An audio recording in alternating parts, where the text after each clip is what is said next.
All right, Player Development Pod family, welcome, welcome, welcome. We have a new series of why I love player development. One of the biggest reasons I love player development outside of impacting the players is the people you get to join in that impact. And today I am so excited to have Plan to AT with Ashley and Tiffany. Get it? Plan to AT. They said that. So I'll take that one. But thank you all for being here. And if you could introduce yourself to the Player Development Pod family. Yes. Hi. Hello, guys. I'm Tiffany. And I'm Ashley. And we're Plan to AT. And we are a nonprofit. And we teach financial literacy and game style workshops to students, student athletes all across the country at different colleges and universities. And we're so excited to be here today. Yes. I am so excited to have y'all. Thank y'all so much for joining me. It is currently a Friday evening and I won't hold you long, but I'm so excited for you all. You had a busy week touching a lot of colleges, which we'll talk about there. If you kind of talk to us about how you got into this work. Yeah, so Ashley and I are both former classroom teachers. I taught at the elementary level and Ashley taught at the high school level. And we really just saw a need, in particularly with our young Black boys that want to grow up and be athletes or rappers. But when you really look at the data and the statistics of professional players, they're going broke 2 to 3 years after they're leaving the league. And so when you really think about it, it just goes back to the lack of financial literacy. And so Ashley and I put our teacher brains together and we were like, how can we get in front of this problem? And so we have created a curriculum that's fun and interactive and in a game style manner that teaches kids financial literacy. Awesome. I like that. And so you talked a little bit, in there about, the services you provide, financial literacy. Before we get to what that can specifically look like, because, you got coaches listening, ADs. I get shocked every week when somebody's like, I listen to your podcast. I'm like, oh my goodness, what? Barack Obama has it. President Barack Obama hasn't listened yet, but we'll get there. Soon to come. It will come. What is so financial literacy? I'm still learning, unfortunately, because it goes back to, what you're saying. Like, I think you learn so much in school. This is one thing that is missed. What is probably the most, would say, underrated piece of financial literacy and just financial education?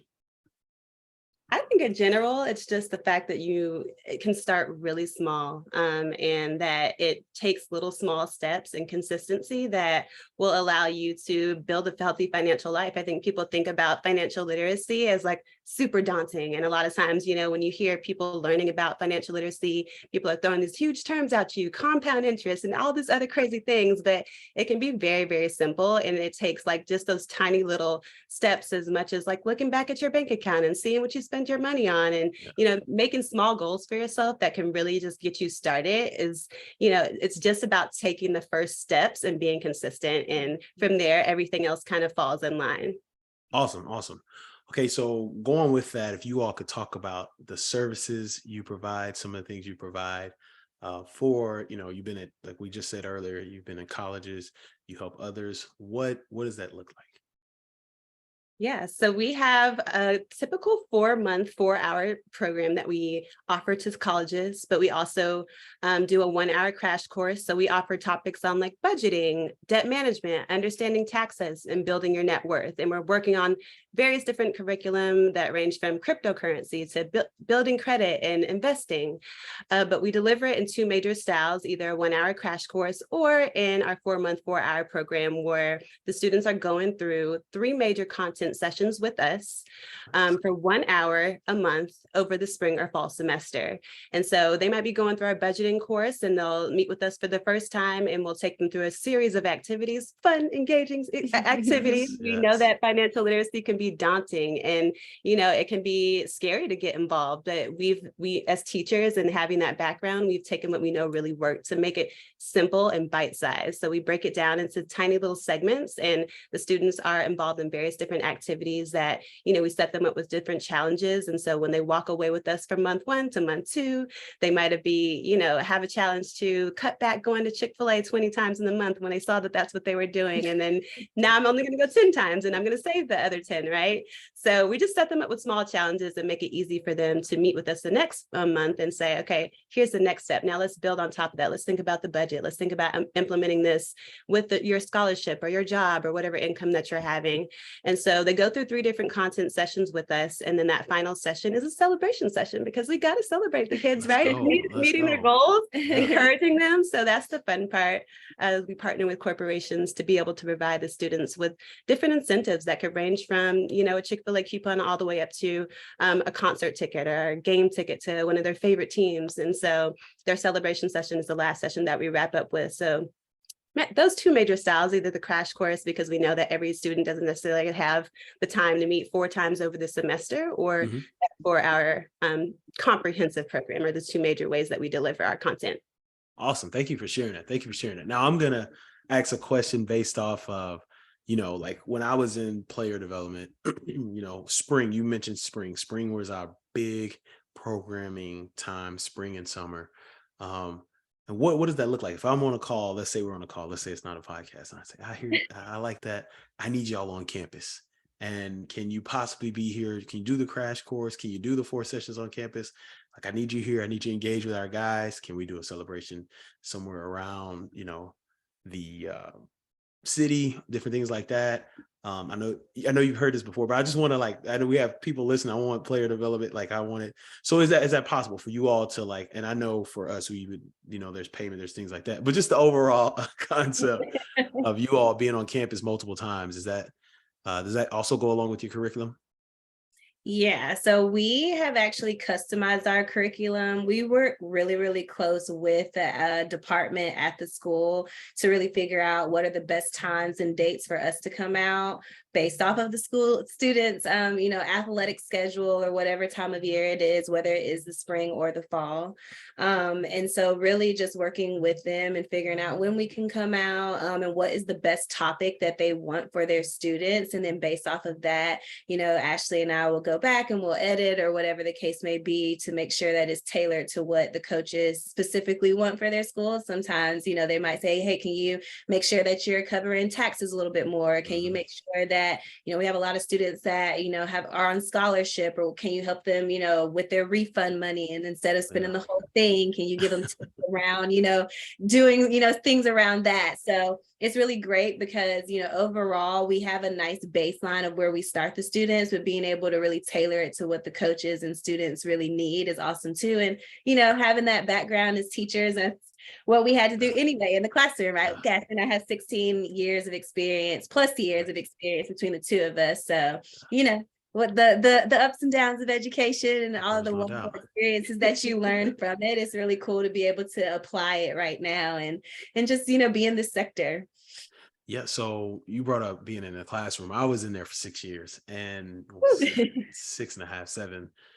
And it's like when I got to player, I didn't know anything about player development. I didn't know anything about working with college football, but it just became a classroom. It was like, y'all know how many fires you put out in the class and and how you got to get, and when I realized it wasn't just getting the players to learn. I had to get the coaches to understand, getting that absolutely. It's a literal team effort.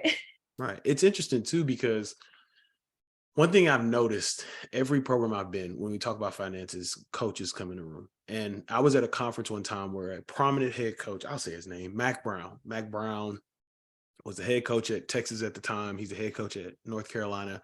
And we were at this huge, is the American Football Coaches Association convention, which is like this huge conference. And all these coaches in here, and the speaker, they're like, the next speaker is a financial, education speaker. And coaches start leaving. Mac Brown goes up to the stage.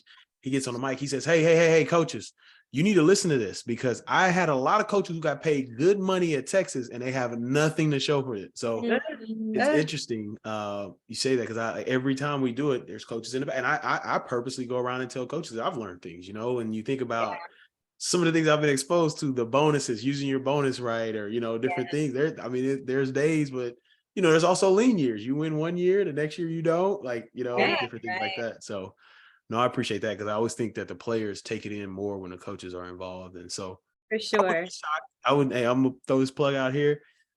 If you're AD, you're a head coach listening to this, hey, bring them in and talk to your coaches. Absolutely. All of them. It's needed. It's needed. So since we're talking about it, I didn't put this in the notes when I emailed, but we're going to talk about NIL. It's a big topic. And now that we're in that January, February, the year after it started, we're in tax season. And so you talked about taxes a little bit in this podcast episode so far. What are tips for players to there's some student athletes that listen to this because they want to be in player development. What's some tips? Like, okay, I'm Ed Jones. I got $1,000 from the car dealership to sit by a F-150 and be like, hey, come here. Or I got a Hawaiian Brothers, $2,000 to hey, come get the Hulu Hulu chicken, which is actually pretty good. Hawaiian Brothers. If you need a sponsor or you need to sponsor somebody, I'm here. But anyway, sorry. Let me focus. How is that teaching with the taxes? Taxes it can be complicated, but it doesn't necessarily have to be. I think the biggest thing is just understanding that you have to pay them, and that the government is going to come for that money if you don't pay it. So one of the things that students, we encourage students to do is to find those resources online. There are, various different tools you can use online to calculate, well, how much of my taxes do I need to pay based on how much money I'm bringing in? And you can literally put in, okay, I got a $20,000, bonus from whatever the company may be, and will literally break down, this is how much you need to pay in your state, and this is how you need to pay in your federal taxes. You don't have to do the math, they'll do it for you, right? And so just understanding that there are tools out there to help you and that there are resources to help you to manage that money, I think is the biggest thing. You're not going to become a tax guru overnight. It's very complicated. It can be complicated, but I think just understanding that money is not just free money, even though it's given to you kind of quote unquote free, right? There are, you do have the obligation of paying taxes on the money that you're bringing in, and just understanding that is step one. And then step two, being able to use those tools like the estimation tools to figure out, okay, let me at least put this amount aside to my savings account or somewhere that I'm not touching it, because I know that the government's going to come asking for that money. And if you don't pay it, they're going to come back with penalties and interest on top of that. And then you are going to be very upset. So. Absolutely. Awesome. Thank you for sharing that. Student athletes, you listen to this, NIL, the money's nice. But you got to pay them taxes. Uncle Sam will find you. That is a certainty here. Well, I'm gonna leave this space for y'all to before we talk about how people can contact you and find you, just want to leave space for you all. Any thoughts or anything you have to say to listeners, maybe questions I didn't ask that it's kind of on your heart. So about, what you do and the services you provide. Yeah, so Ashley and I have about 25 colleges and universities that are on our wait list right now. And so we have grown, really, really rapidly. Let's go. We became a nonprofit in September 2021. And so it's really just Ashley and I. We have a part-time assistant. Whoop, whoop. Yay, let's go. And so, we are growing really, really rapidly. And so we're just in a place and space where, we need volunteers, we need people to help us. And we're looking for incentives for the students. That's really, really big. We all love free stuff. And, when it comes down to really trying to change the mindsets and habits of students or the next generation, or even ourselves, sometimes we need that little bit of encouragement.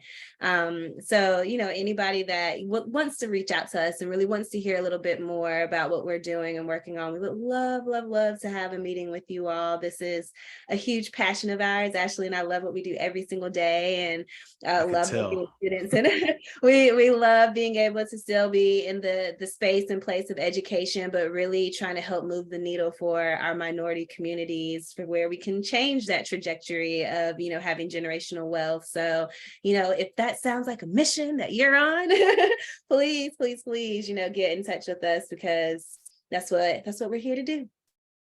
Thank you so much. That's awesome. I'm so glad I gave you that space, because that was needed. That's awesome. And volunteers, hey, if you listening, you want to get in the space, reach out to them. So speaking of reaching out to you, how can people find you? Like if I'm sitting in my office, I'm listening to this because there's this Ed Jones guy. But anyway, I'm listening to this. And I'm like, hey, that guy, he has low energy. They have high energy. They're impactful. How can I reach out to you? Yeah, you can reach out to us on our website at plantoat.org, PLANEDTOAT.org. Or we're on social media, Instagram, Facebook, just type in Plan to a T, it will pop right up. Email us at info@plantoat.org. We're around. Find us on LinkedIn, Ashley Rutland and Tiffany Pearson-Kilgore. Reach out. We are around. We're always, interested in meeting with people. We have come in contact with so many amazing people in this space, and we're so grateful for the advice, the support, and we just continue to grow rapidly, which is amazing. We see that the colleges and universities are seeing that this is a need for students, and like you were mentioning with the NILs, particularly now, kids really need to understand how to manage their money. Adults do too, of course. I mean, but we can only tackle so much at one time. Right. But yes, we're excited to continue this journey, and we are always looking for people to volunteer, to add to our curriculum, to add to our company in general. We need people in every kind of facet that you can imagine. So please reach out. We're looking forward to it. Awesome. And I will put all that in the show notes. You all who are listening, thank y'all so much. I really appreciate that. Thank you so much for kicking off this new series. Once again, this is why I love player development, because you get to work with passionate, impactful people like Ashley and Tiffany at Plan to AT. When you said that, you spell it, I was about to say INDEP. No, I'll try and spell it, but I know I'm gonna miss it. But thank y'all so much. Thank y'all seriously for what you do. I'm passionate about student athletes in that space, and I just love being around people like yourselves who are there to help, and especially help our community. That means so much. And so thank y'all so much. I won't take the rest of your Friday evening from you all. Have a great one. And that's that. You all listening, that is today's episode of Player Development Pod. Please go click on the link to their website, reach out to them. They're doing great work, and they could do great work for you. That's right. Yes, they will. Yes, absolutely. So, all right, y'all have a good one. Thank y'all so much. I appreciate it again. Thank you. Thank you.